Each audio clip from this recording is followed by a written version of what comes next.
Bismillah. Maza. Yoz oylari bolalarni marojni iste'mol qilishi ularni tomoq og'rig'iga olib kelmaydi. Aksincha, ular uchun foydali.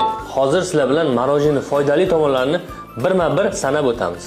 Birinchisi, oz-ozdan marojni iste'mol qilishi nafas yo'llarining sovuq haroratni o'rganishiga, shu bilan birga qon tomirlarining qisqarib kengayishi, tomoqdagi mahalliy immunitetni oshishiga sabab bo'ladi. Ikkinchisi, 6-7 yoshdagi bo'lgan bolalarda immunitet past bo'lgani uchun marojni muz holatida emas, eritilgan holatda berish tavsiya qilinadi.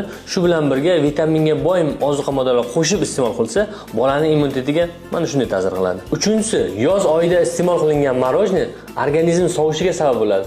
To'rtinchisi, marojnidagi sut tarkibidagi oqsil va vitamin organizm uchun juda foydali hisoblanadi. Ushbu videoni barcha tanishlarga jo'natib qo'yinglar. Marojning foydali tomonlarini ular ham bilib qo'ysin.